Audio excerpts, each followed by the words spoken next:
আমি বলতে চাই আমার অনেক ইচ্ছে হইতো যে আমি বের হয়ে যাই, একটা মেয়ে মানুষ একটা ছোট বাচ্চা নিয়ে কোথায় যাবো আমি, এই চিন্তা করে আমি। প্রিয় দর্শক শ্রোতা, আসলে ফজরের নামাজের পরই ইয়াসিনটা পড়েই লাইভে আসতে বাধ্য হলাম। বড় কষ্টে একটি রাত যাপন কর। আরে আমি রফিকুল ইসলাম, আল্লাহ মাফ করুন, আমি রফিকুল ইসলাম আজকে কিছু কথা বলে যাই আপনাদেরকে।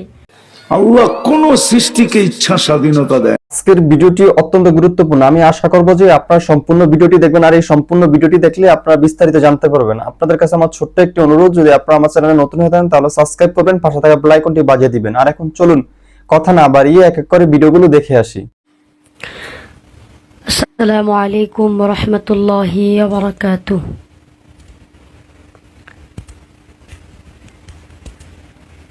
প্রিয় দর্শক শ্রোতা, আসলে ফজরের নামাজের পরই ইয়াসিনটা পড়েই লাইভে আসতে বাধ্য হলাম।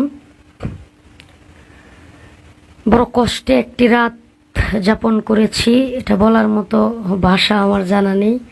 আমার গলা কাঁপতেছে, হাত কাঁপতেছে, কথা বলতে পারতেছি না, এমন অবস্থা।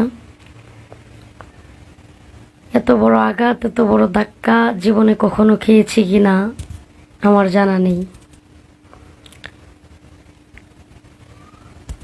সর্বপ্রথম আসলে মুরব্বীরা যেভাবে বলেছেন, বড়রা যেভাবে বলেছেন, ঠিক তেমনি ভাবে নিঃশর্ত ক্ষমা যেটাকে বলে, সেই ক্ষমাটা চাচ্ছি। আমার অসাবধানতাবশত ভুলের কারণে নিঃস্বার্থ ক্ষমা চাচ্ছি, আল্লাহ পাকের কাছে মাপ চাচ্ছি। পোস্ট করেছি তাতেও হবে না, লাইভে মাপ চাইতে হবে, আল্লাহ পাকের কাছে ক্ষমা চাচ্ছি। তারপর কিছু কথা বলবোই, যেহেতু ক্যাপশন দিয়েছি, অনেকেই দেখতেছেন। শেষ লাইভ, শেষ ওয়াজ, শেষ পোস্ট, যেহেতু দেখতেছেন, হাসতেছি না, আসলে বলতে মন চাইতেছে। আমি গত রাত্রে ঘুমাইতে পারিনি, আমি সারা রাত্র আমি কখনো আমার আম্মার সাথে শুই না রাত্রেবেলায়। আমি একা একা আমার রুমে বাড়িতে আসলে শুই, কিন্তু আমি আজকে আম্মার কাছে শুয়েছি এবং আম্মা আমার মাথা হাতে দিতেছেন, তবুও আমি শুইতে পারতেছিলাম না। জিজ্ঞেস করতেছে আমাকে যে কি হয়েছে তোমার, এমন করতেছো কেন, ঘুমাইতেছো না কেন? তো আমি বলছিলাম, আমি বলতে চাচ্ছিলাম না, আসলে সত্যটা বললাম। আমার আম্মা বলতেছিল কি হয়েছে তুমি খুলে বলো। আমি খাইতে চাইতেছিলাম না, তখন রাত্রে আমি শুইতে চাচ্ছিলাম না, রাত্রে আরেকবার গোসল করি। তো আম্মা আমারে বলে কি হয়েছে তোমার বাবা? তখন আমি বলতে চাচ্ছিলাম না, কারণ আমি কিভাবে বলবো যে আম্মা তোমার ছেলেকে তো ওরা কাফের বানিয়ে দিছে, কিভাবে বলবো। তখন আম্মাও আমার কষ্ট দেখে তখন বুঝে ফেলে যে কি হয়েছে বলো তো। আমি যখন বললাম আম্মা দেখো আমি তো একটা এরকম ভিডিও ক্লিপের মধ্যে এরকম একটা কথা বলছি, তো আমাকে তো এখন অনেকেই বলতেছে আমি কাফের হয়ে গিয়েছি। আমার আম্মা যেটা বলছিল নেত্রকোনার আঞ্চলিক ভাষায়, কত হালায়া ওয়াজ করন লাগতো না। তো যাই হোক, আল্লাহ পাক নাকি 3 ব্যক্তির কাছ থেকে কলম উঠিয়ে নিছেন। 3 ব্যক্তির কাছ থেকে আল্লাহ রব্বুল আলামিন কলম উঠিয়ে নিয়েছেন। 1, নিসিয়ান, ভুলে যে ব্যক্তি কোনো কাজ করে ফেলে তার কাছ থেকে আল্লাহ কলম উঠিয়ে নিয়েছেন। ভুলে যদি কেউ খেয়ে ফেলে তাহলে তার রোজা ভাঙে না, কিন্তু আমি ঠিকই কাফের হয়ে গেলাম তাদের বাসায়। 2, ঘুমন্ত ব্যক্তি, যদি কেউ ঘুমন্ত থাকে, ঘুমন্ত ব্যক্তি, সে তার হাত কোথায় গিয়েছে না গিয়েছে সে খবর রাখেনি, তার এই গুনাহটাও ধর্তব্য হবে না, কলম উঠিয়ে নেওয়া হয়েছে। 3, পাগল জুনুন ব্যক্তি, কিন্তু আমার কাছ থেকে কলম উঠিয়ে নেওয়া হয়নি। আমি আসলে কি বলবো, কথাগুলো বলে আজকে শেষ করতেছি, লাইভ পোস্ট ওয়াজ সব শেষ করতেছি। আমি সারা রাত ঘুমাইতে পারি নাই। যদিও 3 ব্যক্তি থেকে কলম উঠিয়ে নেওয়া হয়েছে, আমার কাছ থেকে নেওয়া হয়নি। যদি নেওয়া হয়তো আমি কি এমন ভুলটা করেছি যেই ভুলের জন্য তাওবা করতে হবে? কি এমন ভুল করেছি যেই ভুলের জন্য আমাকে কাফের বানিয়ে দেওয়া হয়েছে? কি এমন ভুল করেছি যেই ভুলের জন্য মামুনুল হক সাহেব হুজুর বসে থাকতে পারেন না, হুজুর আমাকে ফোন দিতে হয়, খালি সাইফুল্লাহ আইয়ুবী সাহেব হুজুর আমাকে ফোন দিতে হয়? আমি যে লেখাটা পোস্ট করেছি সেটা আমার লেখা না। আরে আমি রফিকুল ইসলাম, আল্লাহ মাফ করুন, আমি রফিকুল ইসলাম আজকে কিছু কথা বলে যায় আপনাদেরকে। আলহামদুলিল্লাহ, এটা অহংকার না ভাই, একেবারে মাপ চাই ভাই, দয়া করে কেউ ভুল বুঝবেন না। এটা অহংকার না, এগুলো অহংকার না। বলবেন নিজের ডাল নিজেই পিটাইতেছেন, নিজের ডাক নিজেই পিটাইতেছেন, না এটা ডাক পিটানো না, এটা ডোল পিটানো না ভাই। কে বলবে? আমরা তো বড় মনীষী হতে পারবো না, আমাদের তো আপনারা কাফের বানিয়ে দিচ্ছেন। আমাদের কথাগুলো কে বলবে? আমাদের তো কি বলে, আমাদের মৃত্যুর পরে তো কেউ আমাদের জীবনী লিখবে না, আমাদের তো আমরাই বলে যাই না। আর তো বলবো না, বললাম তো এই ওয়াজ শেষ ওয়াজ, এই স্ট্যাটাস শেষ স্ট্যাটাস, এই পোস্ট শেষ পোস্ট। আমি ক্ষমা চাইবো জোর হাত ধরে। আসসালামু আলাইকুম। দ্বিতীয় বিয়েটাকে আমাদের রাষ্ট্রে কিভাবে দেখা হয় প্লাস কোরআনে কিভাবে দেখা হয় সেটা নিয়ে মূলত আমি কয়েকদিন যাবৎ আলাপ করতেছি। এই আলাপের উদ্দেশ্য এই না যে আমি সবাইকে দ্বিতীয় বিয়ে করতে বলতেছি, বিষয়টা তা না। বিষয়টা হচ্ছে কোরআন যা বলে, আমাদের রাষ্ট্র যা বলে, দুই জায়গায় আছে। কোরআন এটাকে বলছে বৈধ, আর রাষ্ট্র দেখছে এটাকে ঘৃণিতভাবে। মানে একাধিক বিয়েটা একটা ঘৃণিত কাজ। এখন যেই এটা করবে তাকে কোনো না কোনো সিচুয়েশনে তাকে লুচ্চা বানানো হয়। আমাদের রাষ্ট্র এবং আমাদের সমাজ এইভাবেই দেখে। এখন কথা হচ্ছে যে সমাজ আসলে এই জিনিসটাকে এভাবে কেন দেখা শুরু করলো? এখানেই খেলা। এই খেলাটা হচ্ছে জুডিশিয়ারির, ব্রিটিশ আইনের। ব্রিটিশ আইন মূলত এই দেশে ইসলামকে একটা ভিলেন হিসেবে দেখাইছে অলওয়েজ, এবং ব্রিটিশরা চলে যাওয়ার পরেও ওই পথেই হাঁটছে আমাদের রাষ্ট্র।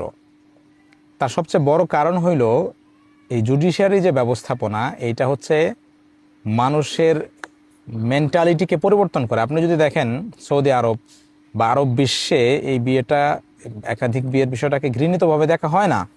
তার বড় কারণ হলো তাদের জুডিশিয়ারি এখনও আলেমরাই করে।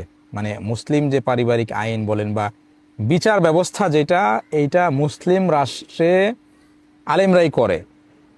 ব্রিটিশরা কি করছে? ব্রিটিশরা প্রথমে এসে আলেমদের দ্বারাই বিচার করাইছে, পরবর্তীতে ফতোয়া আলমগিরি, হেদায়া এগুলো তারা অনুবাদ করছে।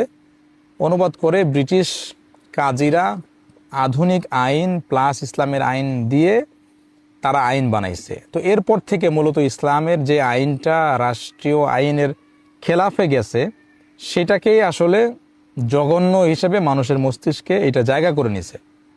এইখানে আজ ইসলামপন্থী যারা বা আলেম ওলামা যারা, ওনাদের ব্যর্থতা হইল, ওনারা যদি ব্রিটিশ ল এর বিরুদ্ধে ন্যারেটিভ উৎপাদন করতে চান বা সেটাকে চ্যালেঞ্জ করতে চান, ওনাদেরকে কয়েকটা বিষয় জানতে হবে। একটা হচ্ছে ব্রিটিশ কমন ল, ফ্রেঞ্চ ল, মানে ব্রিটিশ আইন ছাড়া পৃথিবীতে আরও যে আইন প্রচলিত আছে, আধুনিক আইন, এগুলো ওনাদেরকে জানতে হবে, প্লাস ইসলামের আইনটাও জানতে হবে। এরপরে ওনারা কম্পেয়ার করবেন, ওনারা দেখাবেন যে গণতন্ত্র বলে আধুনিক রাষ্ট্রে আইন হয় সেই দেশের জনগণের অধিকাংশের ইচ্ছার ভিত্তিতে, আর ঔপনিবেশিক আইন হয় সেই দেশের জনগণকে সাইজ করার জন্য এবং সেই দেশের মানুষের যে ধর্মীয় অনুভূতি সেটাকে সাইজ করার জন্য। তো মজার ব্যাপার হইলো আমাদের দেশের যে ব্রিটিশ আইন, এটা এখনো পর্যন্ত ইসলামকে সাইজ করে যাচ্ছে। এবং শুধু বিয়ের বিষয়টা না, অনেক বিষয়ে আপনি হচ্ছে যে সম্পদের বিষয়ে বলেন বা আরও অনেক বিষয়ে, যেটাকে তারা তাদের আইন আমাদের উপরে চাপায় দিছে। এটার মাধ্যমে কিন্তু ইসলামের ব্যাপারে মানুষের অন্তরে নেগেটিভ চিন্তা ভাবনা তৈরি হইতেছে। বাট আলেমরা এই জিনিসটাকে খুব স্ট্রংলি ডিবেট করতে পারেন নাই। ওনারা তো হচ্ছে যে, একটা জিনিস খেয়াল করেন, ব্রিটিশরা যে জুডিশিয়ারি এই দেশে ওদের আইন চালু করছে, এইটার আগে কিন্তু ওরা আগে ইসলামিক আইনটা পড়ছে। এখন ব্রিটিশরা চলে যাওয়ার পরে হচ্ছে আপনি যদি ইসলামিক আইনটাকে আপনার রাষ্ট্রে বাস্তবায়ন করতে চান, আপনাকে তো ব্রিটিশ আইন আগে জানতে হবে। কিন্তু আমাদের দেশের আলেম ওলামারা তো এই আইন পড়বে না।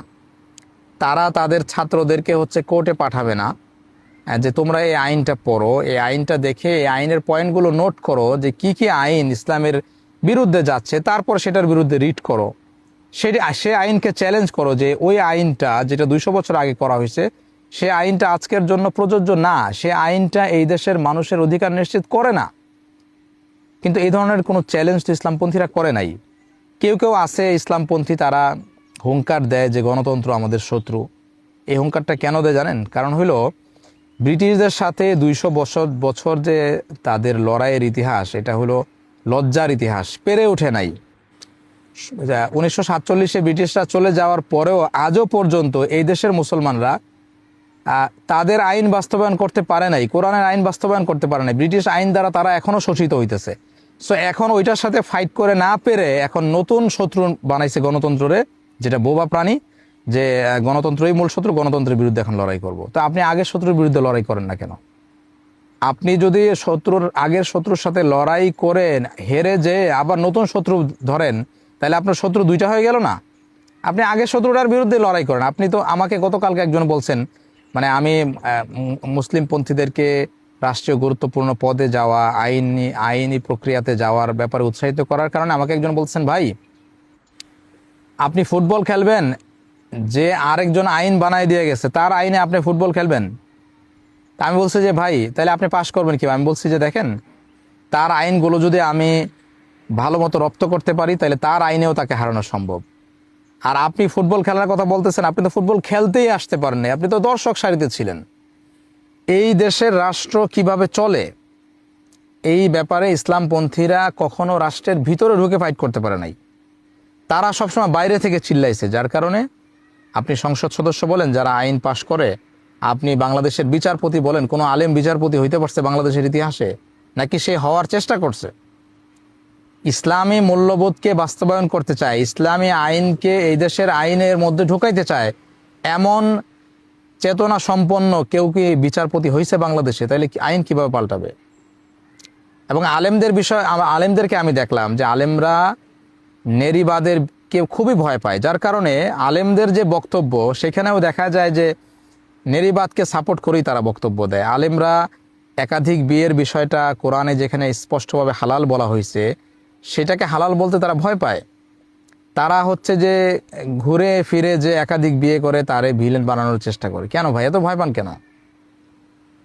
কোরআনে যে জিনিস বর্ণিত এইটা কোনো মুসলিম সমাজে ঘৃণিতভাবে দেখা হবে, এটা তো কুফর।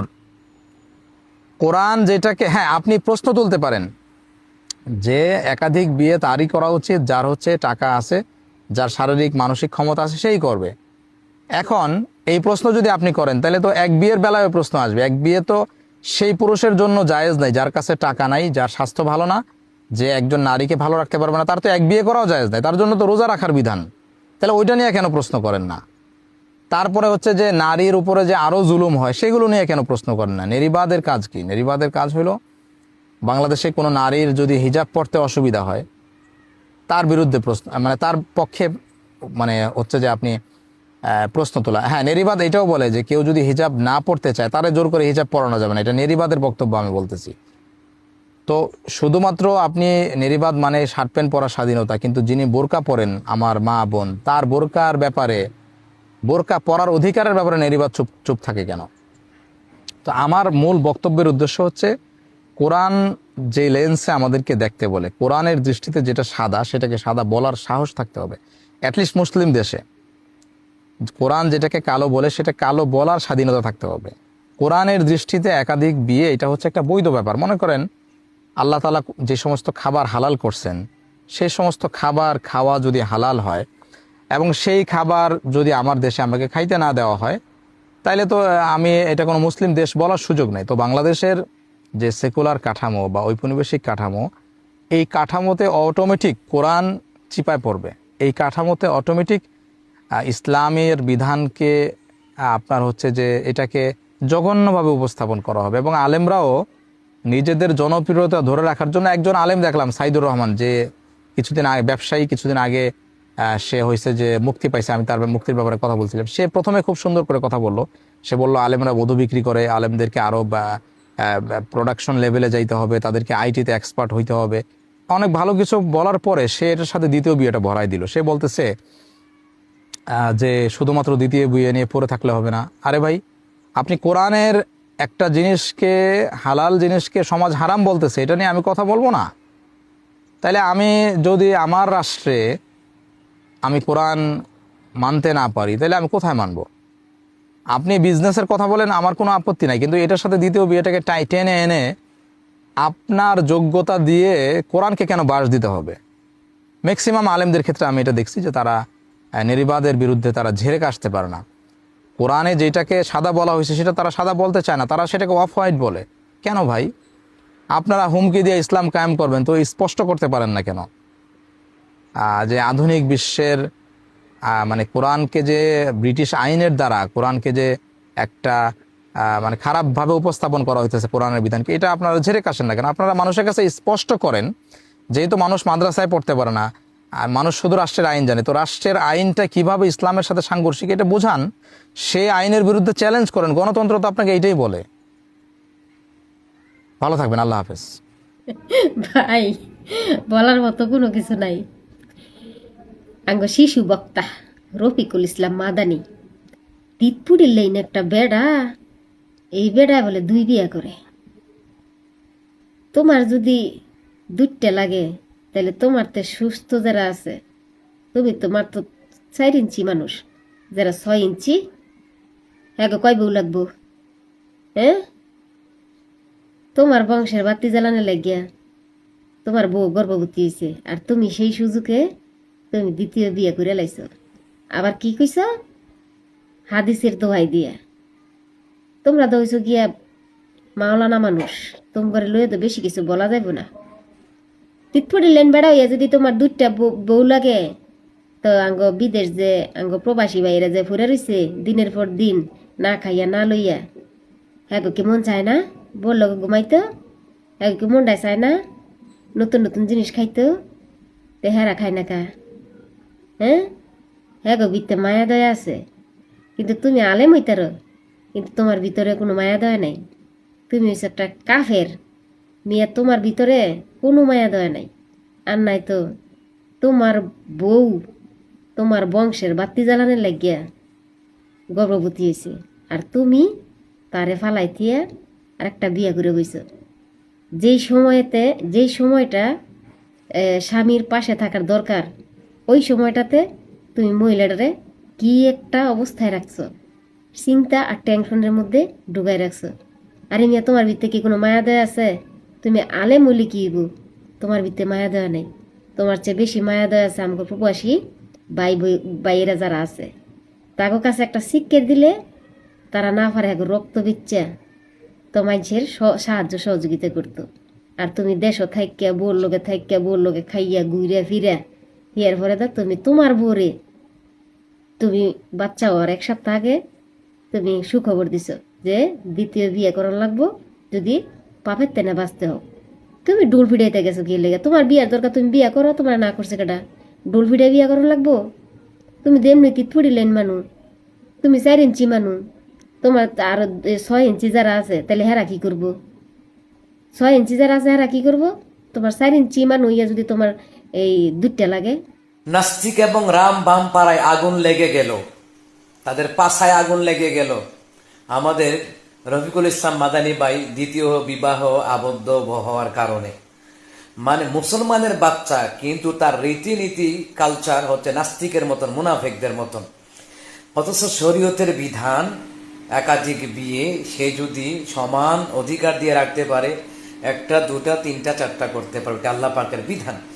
কিন্তু যারা অ্যাঙ্কার করবে, এই আয়াতকে নিয়ে অসন্তুষ্ট প্রকাশ করবে, ব্যঙ্গ করবে, তার ইমান থাকবে না, তার ইমান চলে যাবে এবং সে মুসলমান থেকে খারেজ হয়ে যাবে। এই বিষয়গুলি মাথায় রাখার দরকার। আমরা মুসলমানের সন্তান, দিনী শিক্ষা নাই তো, এই জন্য তো আল্লাহ রাসূল সাল্লাল্লাহু আলাইহি ওয়াসাল্লাম বলেছেন প্রত্যেক মুসলমান নর নারীর উপরে দিনী ইলম শিক্ষা গ্রহণ করা ফরজ। তলাবুল ইলমি ফারিয়াদাতুন আলা কুল্লি মুসলিমিন ওয়া মুসলিমা, রাওয়াহুল বাইহাকি শরীফের বর্ণনায় নবী সাল্লাল্লাহু আলাইহি ওয়াসাল্লাম বলেছেন প্রত্যেক মুসলমানের উপরে দিনী ইলম শিক্ষা গ্রহণ করা ফরজ।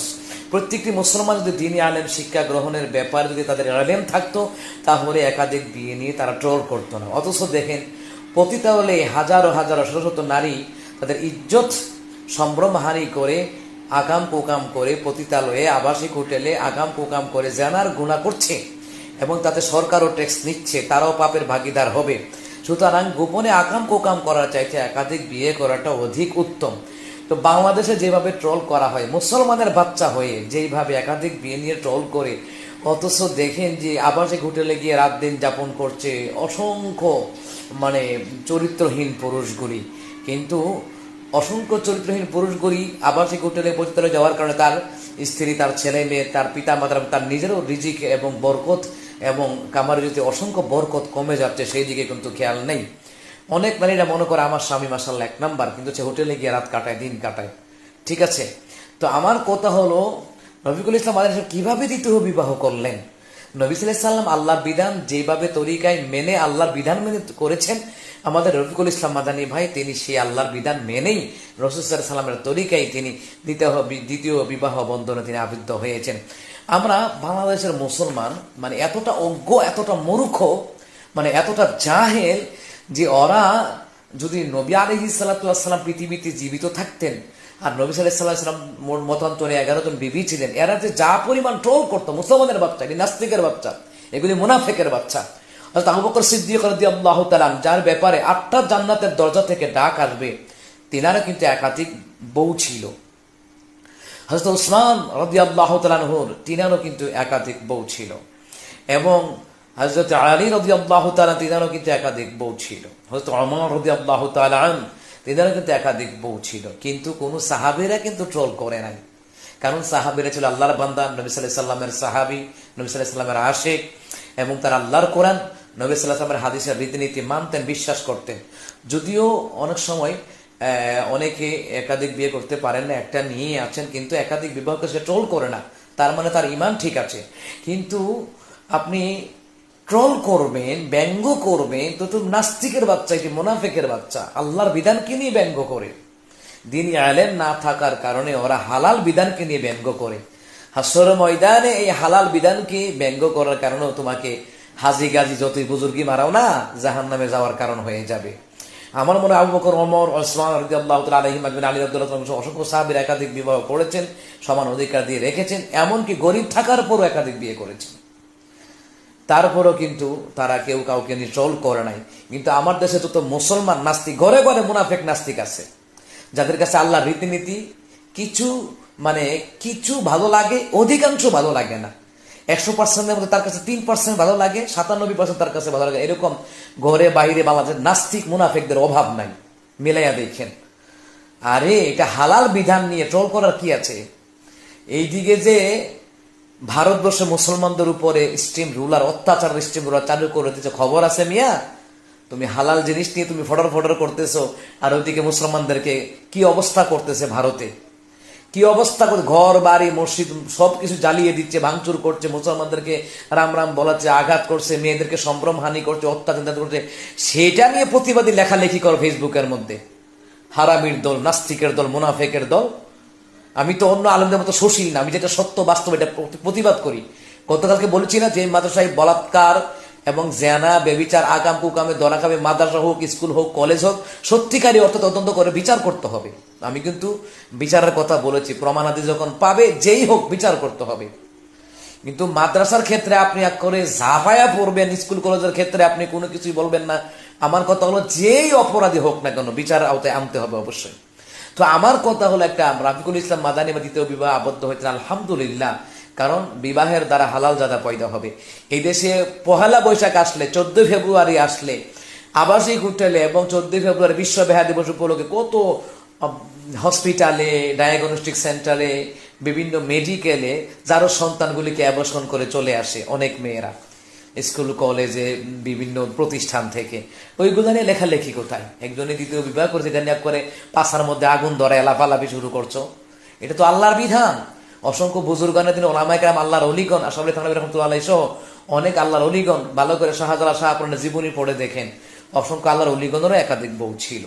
কারণ বিবাহের দ্বারা হালাল জাদা পয়দা হবে, আর বিবাহ ছাড়া আকাম কুকাম করবে, যার সন্তান পয়দা হবে, ওই যার সন্তানগুলি ইসলামের দুশ্মন হবে, ওই যার সন্তানগুলি আমাদের বিরুদ্ধে কথা বলবে, ওই যার সন্তানগুলি নিরীহ মানুষদেরকে খুন করবে, হত্যা করবে, অবিচার করবে, জানাবা বিচার গড়াবে। নবী সাল্লাল্লাহু আলাইহি ওয়াসাল্লাম বলেছেন কিয়ামতের পূর্বে প্রকাশ্যে জানাবা বিচার হবে। এই যে উত্তরায় মদের বার পাওয়া গেল, জানাবা বিচার ওপেনলি হচ্ছে। এই যে টিকটক ভিডিওতে, বিভিন্ন সোশ্যাল মিডিয়াতে টিকটক ভিডিওতে আপনার জানাবা বিচার ওপেনলি হচ্ছে না, ওইগুলো নিয়ে মাথা ব্যথা কোথায়? মদের বার ওপেনলি চলছে। নবী সাল্লাল্লাহু আলাইহি ওয়াসাল্লাম বলেছেন কিয়ামতের পূর্বে মদ, জুয়া, জানা, ব্যভিচার ওপেনলি হবে। সুতরাং হালাল বিধানকে নিয়ে কটূক্তি করে গজব ডাইকে আইনো না। যেখানে আল্লাহ তাআলা বলেছেন তা'মুরুনা বিল মা'রুফ সৎ কাজের আদেশ দাও, অসৎ কাজে বাধা দাও, আর ভালো কাজে আঞ্জাম দাও। তুমি ভালো কাজের আঞ্জাম দাও, ভালো কাজকে সাপোর্ট করো। গুফনে আকাম কুকাম করে ধরা খায়, বিধবা বেটির লোক ওই পাড়ায় উত্তর পাড়ায় মেম্বার চেয়ারম্যান এমপি মন্ত্রী ধরা খায় বিভিন্ন জায়গায়, ওইগুলা নিয়ে লেখালেখি নাই। ওইগুলা কি তোমার ফাদার লাগে নাকি? ওইগুলা যেগুলো হালাল বিধান নিয়ে আলহামদুলিল্লাহ বলবা, দোয়া করবা, তাদের দাম্পত্য জীবন সুখের হোক, এইগুলি বলবা। আমার মনে হয় যদি আবু বকর, ওমর, তারপরে আলী রাদিয়াল্লাহু তাআলা আজমাইন, অসংখ্য সাহাবা দুনিয়াতে থাকতেন, তাদের যে একাধিক বিয়ে, 3 বিয়ে, 4 নম্বর বউ ছিল, যদি এরা থাকতো, এদেরকেও ছাড় দিত না, হারামির বাচ্চাগুলি, নাস্তিকের বাচ্চাগুলি।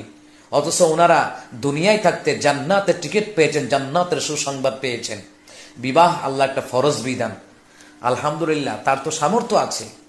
এটা তার কত ভাগ্য যে আপনি আমি কত ভাগ্যবান, আল্লাহ তাআলা আমার উপর হজ ফরজ করেছেন, যাকাত ফরজ করেছেন, বিবাহ ফরজ করেছেন, আলহামদুলিল্লাহ। আল্লাহর কাছে শুকরিয়া, আল্লাহর কাছে শুকরিয়া। 1000 কোটি লক্ষ বার সুন্নত নফল মুস্তাহাব পড়লে একটা ওয়াজিবের সমান হবে না। 1000 কোটি লক্ষ বার সুন্নত, ওয়াজিব, নফল, মুস্তাহাব, মুস্তাহাসান আদায় করলেও আপনার একটা ফরজের সমান হবে না। সেই বিয়েটা হচ্ছে আল্লাহ পাকের ফরজ বিধান। এটা নিয়ে ট্রল নয়, তওবা করো। যারা কটূক্তি করেছ, আল্লাহর কাছে তওবা করে ফিরে আসো, না হয় এটার কারণে তোমাকে জাহান্নামে যেতে হবে। তুমি মানতে পারো আর না পারো, কিন্তু এক কাম করতে পারবে না, কটূক্তি করতে পারবে না। সে পেরেছে আলহামদুলিল্লাহ, কিন্তু তোমার ইমান থাকবে না, কাফের হয়ে মৃত্যুবরণ করতে হবে, তওবা করে ফিরে আসতে হবে, এখনো সময় আছে। এই দিক দিয়ে ভারতে মুসলমান মায়েরা থুবাই লেতেছে, অত্যাচার, নির্যাতন হচ্ছে, এইগুলো নিয়ে লেখালেখি নেই, প্রতিবাদ নাই, এগুলো নিয়ে আন্দোলন নাই। ওই মাধানী ভাই দ্বিতীয় বিবাহ করছে, এই নিয়ে করে পাছায় আগুন ধরাইয়া পর্যন্ত লাফালাফি করতেছে। তুমি তো সুদ খাও, ঘুষ খাও, আকাম কুকাম জানার সাথে লিপ্ত। তুমি অসংখ্য চাঁদাবাজদেরকে সমর্থন করো, ভণ্ড, শিরিক, বেদাত, কুফুরকে সমর্থন করো। তোমার ইমান আছে মিয়া? তুমি বিবাহকে নিয়ে, আল্লাহর বিধানকে নিয়ে ট্রল করো। এখনো সময় আছে, আল্লাহর কাছে তওবা করে ফিরে আসো, না হয় উপায় থাকবে না। অসৎ কাজে বাধা দাও, না হয় ওই পাপের ভার তোমাকে নিতে হবে, তোমাকে ওই শাস্তি পেতে হবে। তুমি জেনে শুনে অসৎ কাজে বাধা দাও নাই, তো সৎ কাজ যারা করে এদের পিছনে তুমি কুকুরের মতো লেগে থাকো। কুকুরও তো ভালো,